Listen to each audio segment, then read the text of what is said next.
Hey y'all. Hello, hello, hello. I'm getting my other live. Sorry. Trying to get my other live together so we can go live. Okay. So we are going to be live today. We're not going to be here for a long time, but a good time. I want to speak about women and their femininity. Why is this important? Um I find that, there's so many times where we allow ourselves to be in positions, predicaments, relationships where we try to prove that we are worth, you know, having a partner or worthy of whatever they are willing to offer or not willing to offer. Or we are overworking ourselves trying to gain trust or overworking ourselves trying to prove something. The bottom line is this: if a man sees you as, and not even a man, this is for people in relationships, men and women alike. If a man or woman sees you as valuable, come on, I just had jambalaya and I'm Southwest Egg Rolls. I made something that was fire. Sorry, I'm trying to stay on track. Um, if a man or woman sees you as valuable, they will take care of you in the way that you need to be cared for. However, is there a learning curve to this? Of course there is. People, don't just come out the gate knowing how to love us or take care of us just because their way of loving or even their need ways, love languages or love needs can be different from ours. So it doesn't even mean that they're not trying. It just means that we have to be more intentional about teaching them. Now, where does the line come in with, okay, Sade, how much do I teach someone? And then at what point do I say, you know what, you are unwilling or unable to provide me what I need? That is a tricky line. This is the thing, right? I can only say to you so many times, this is the way I need to be loved. I can only say to you so many times, this is what I need. Only say to you so many times, this is what I'm looking for. At some point, you individually have to make a decision to whether this person is able or has the effort to provide what you want, not continuing to put it on them or resent them for not doing what you need. Instead, find someone who is willing and able. Sometimes it's not even about effort. Sometimes folks really want to, they love you and they want to put forth the effort. Sometimes their skills are limited. Sometimes their ability is limited. Sometimes their baggage limits them, right? And there's nothing you can do about that. You can't make them be somebody different. You can encourage, you can provide space, you can be open, you can communicate. There's a lot of things you can do, but you most definitely cannot make the decision for them and you can't behave for them. They have to be willing to do it themselves. The other part to this is, why put yourself in a situation where you resent them for being who they are not? Most times people show up exactly as who they are and we invest in them based on potential. That is a dangerous investment when you're talking about people. But when you decide I'm going to invest in this relationship based on your potential, you're setting yourself up for resentment, hurt, anger, and a future of loneliness and um trying to make them be somebody that they're not. You don't have to do that to yourself, right? You don't have to make somebody try to be something because that's just not who they are. You know, we can see all the potential in the world. Hell, I'm sure my parents thought I had the potential to be a doctor. That was, listen, I'm limited. Okay. Did the best I can do. Okay.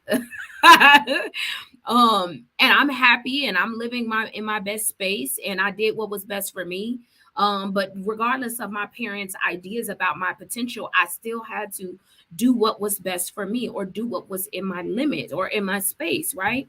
It is very, very dangerous to force or try to force somebody to be somebody they're not. Not only will they resent you, it will create this pattern of mother and son or mother and daughter or yeah, that's not what you want. You guys know how you felt as a teenager or a younger child, where you were in the position for your parents to dictate to you what you needed to do, what was best for you, who you should be, how you should be it, and how you should do things. Nobody wants that as an adult, right? As an adult, you want to come to the table and come up with resolutions and compromises as a couple, right? But you don't want to have to compromise who you are at your core. That crosses a line, right? That crosses a line. Um, I know, and I use myself as an example. I know there are things about me that is just about me, and that I'm unwilling to compromise on, right? That's just who I am. I am a creative person. I like to be in creative spaces. I like to be creative. If I am limited in that, I am not able to be fully who I am. And I'm not willing to do that. My friendships are valuable to me. I'm not willing to allow someone to dictate my friendships. That's just not a space I'm willing to go into. That's not fair to me. And a lot of this is also cultural nuances that may clash, right? Because there's a difference between someone who was born and grew up on the West, me in California, versus, let's say, getting a down South man who don't play male friends. You know, my husband and I had to have a conversation, long conversations about that, because I believe friends are friends, and if that's what I tell you they are, that's who they are. But that also involves trust. So the overall topic is, or we started with, is women living in their femininity and not asking permission or waiting for somebody to give you the space to be and live in that. That's what the topic was, or is. So we're talking about this in a big picture kind of way. With all of this, and let me back this up a little bit. Okay. Hope y'all can see me okay. With all of this, um, again, we go back to accountability and responsibility. We have to be responsible for what we need. We can't ensure that somebody else is going to do something for us that they may or may not know how to do. And then we resent them for not doing it. At some point, we have to say, you know what? Okay. What I also noticed, and I'm going to go back a little bit on potential, right? How many of y'all, how many times have you based being on a relationship with someone on potential? How often do you actually date? Right? How often do you actually give yourself the opportunity to assess whether this person is appropriate to be in a productive relationship with you or not? If they can give you what you need and you can give them what they need. How often do we do that? I can't tell you how often I talk to folks about just learning how to date. It is an assessment process, it's an interview process. You're not, think about, and I said this on a TikTok. I don't think I even posted it, so that's my bad. If, okay, I own a business, right? I own a therapeutic counseling and consulting practice. If I'm interviewing someone and they don't meet my standards on paper, I don't think I really want to invest any more time in trying to research or figure out if they meet my needs. It's a waste of my time, right? It's a waste of my time. The other part to this is, if this person shows up in the interview, and I'll give you some real examples. If this person shows up virtually in an interview in pajamas, that's a no for me. I will give you a recommendation moving forward, but that's a no for me. We're done. There are certain things you need to know before I can move forward. There's some basic information you need to know before I can move forward, because I don't have the time to teach you the basics, the foundations. I don't have time for that. All right, moving forward. Have another candidate. They show up, they're professionally dressed. And when I mean professionally dressed, you at least have on a nice shirt. You look clean, clear, and under control. Okay. You are articulate in your answers. You're able to correspond with me, because that's how I expect that you may correspond with my consumers and my other employees and my staff members and myself. I have a productive exchange with you. On paper, you've had a lot of experience. When I start to question your experience, you're not sure about any of the things that on paper it says you can do. Let me stop you here. Let me stop you here. What I'm also not going to do is do the fake it until you make it, because I don't have time to invest in that either. Um, Either you can do what it says you can do or you cannot.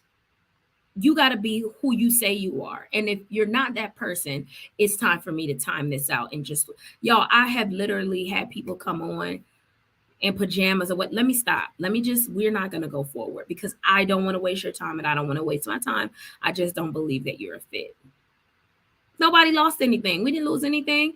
Everybody went their separate ways. We're good to go. Everything's fine, right? Nobody invested anything. Um, the other part to this is I get the person who shows up. No, they may not know everything, but they answer the questions to the degree in which I believe they have a great knowledge base. They are teachable. They are flexible. They are honorable. Again, this is just my first impressions. They are able to articulate themselves. They are able to express their feelings. They are able to manage crisis and conflicts from the information that I get. So I am willing to work with this person, right? They still have to show and prove when they get here. They still got to show and prove when they get here. Relationships are not different. Why do we try to make somebody something they're not? When somebody, whether they told you directly or not, watch what they do. Watch what they do. People will tell you more efficiently about who they are and what they're willing to offer by how they behave. Period. Period. Stop waiting for this person to say, I don't want to be with you. Stop waiting for this person to say, I don't like you like that. Stop waiting for this person to say, yeah, I'm not going to meet those needs. Stop waiting for them to say, you know what? You're not valuable enough to me for me to change anything. Stop waiting for them to say, you know what? I'm not going to marry you. I have no intention on doing that. Why are you waiting for them to tell you what you already know?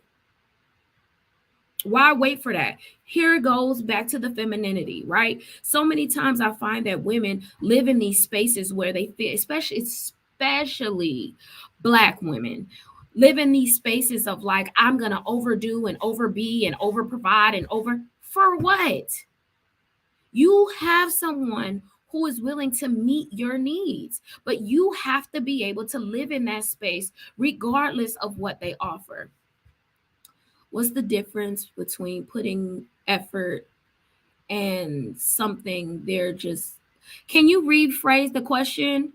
What's the difference between them putting effort in, I'm assuming, and something they're just, yeah, can you rephrase the question? I don't understand the question. Yeah, rephrase the question for me. Um, yeah. While you're rephrasing the question, I wanna make sure I answer your question. Don't forget to share the live, send likes, send roses, and all those cool things. This is my second live on TikTok, so I'm working this thing out. I'm on live on YouTube and Facebook, and then I'm also live on TikTok. So y'all be patient with me. I want to make sure I answer all your questions. But please rephrase that question, Astro. Rephrase that question for me because I don't understand what you mean. We don't need permission to live in our femininity. What we have to do is find partners that meet our needs, guys. We have to find partners that meets our needs, guys.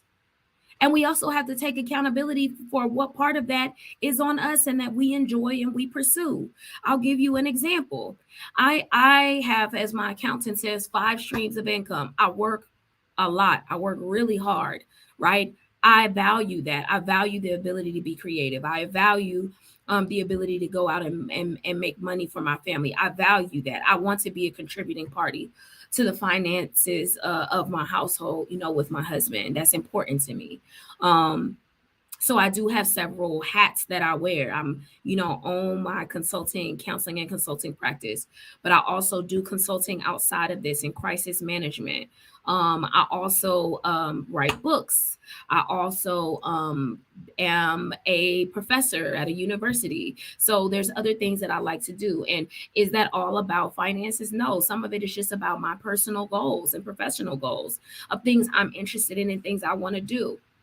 So I have to be accountable for that. If I wanted to stop all those things, I could, but I also have to be mindful for me. I want to make a certain amount of money. I want to be able to be afforded to do certain things. So I also have to keep that in mind. That's some of that is about me. It has nothing to do with my spouse, my husband. Not one thing. Not that has nothing to do with him, right? Um, I have to be accountable for that. And I also have to be mindful of how does me stretching myself in those spaces impacts my femininity, right? What I found for myself personally, and you guys correct me if this is different for you, what I found for myself is when I'm stretched, when I'm exhausted, when I feel like I've worked too hard and I just need a break, I get very irritable. I get very irritable and very short tempered. Um, I get very, very irritable. So I have to be accountable for that because if I wanted to chill and stop, I could, but I don't want to. And the bottom line is, it's not because my spouse does less, it's because I want to do more, right? Because they hold up their end, they do their part, they work, they do their part. But I also have to be accountable for the things I want to do. I can't find a good ways to phrase it. I'm trying to say, so never mind. No, don't, no apologies here. I want to make sure I can understand. And okay, if I'm just kind of taking away from what you asked, what's the difference between them putting in effort and them just not putting in effort? Is that what you meant? What is the difference between them being intentional and putting in effort and them not putting effort at all? Is that what you mean? Let me know if that's what you mean, so I can make sure I can answer you. Um if that is what you mean, this is the thing, right? If I'm going to use a really really chill example, if somebody tells me, hey, um it is really important to me to give words of affirmation, right? For you to say words of affirmation to me, that's fine. I have to be intent. Maybe that's not my love language. Maybe that's not something I'm used to, but I can be intentional about, good morning. You look very handsome. Oh my gosh. Wow. How was your day at work today? I'm sure you worked really hard. You're a great supervisor. Oh, thank you for washing dishes. Thank you for cleaning the kitchen. Thank you for getting the kids. Thank you for, you did a really good job at cleaning the house the other day. Wow, thank you for, cutting the grass. You're a great husband. You are also an awesome provider. Like, I have to be intentional about providing those words of affirmation and confirmation to give them what they need. And that's really not about me at all. It's just about me being intentional and putting forth the effort. How many times have I had to put reminders on my phone to make sure I do something that my husband needed, or put reminders on my phone to make sure I did something he asked me to do, simply because my memory is not all that great. Most of the time I'm full. My job is to remember what's going on with a whole lot of other folks. So, I have to be intentional about how I care for other people that I love outside of my workspace, because it's a lot of work for me at work. So after work, I have to be intentional about that.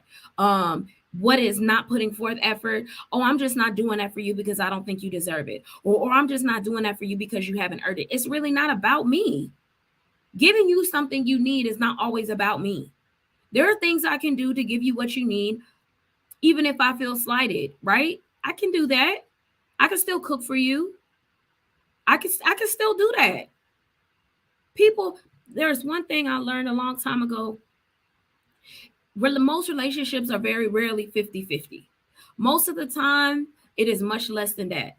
So you have to be very intentional about, like, sometimes somebody else is the heavy, sometimes it's you. Sometimes somebody else has more to give, sometimes it's you. But it's not going to be 50-50 all the time, period. And you have to be okay with that. That's most relationships, with your parents, with your kids, with your friends. Sometimes someone puts in more effort than the other, and that's okay. It's okay. Doesn't mean you're getting slighted here. So femininity, again, we're circling back. Be mindful that you're responsible for that. Now, men, can you provide a space? And we're going to get to the men next time I go live. Can you provide a safe space for women to be feminine? Yes. Is it dangerous when you don't? Yes. Because if you want producers, women can produce, but it also creates a space of turmoil and exhaustion, right? It just is. What I have, if I have to go out and work 77 hours and then come home and cook and clean and take care of the kids and have sex with you and talk to you and give you your attention and then try to take care of me, come on now. Come on now. That's a lot. And I don't know about y'all. I ain't built like my mama. My mama was built different. I try my best, but I ain't built the same. And I can be accountable for that. I'm fine with that. I do my best. But like y'all gonna have to take some accountability too. We're gonna get to that for these partners. We're gonna get to that. So I've got a meeting. I've got to go. But please subscribe, share the live. I cannot wait to be back with y'all. Take care of yourselves. Peace.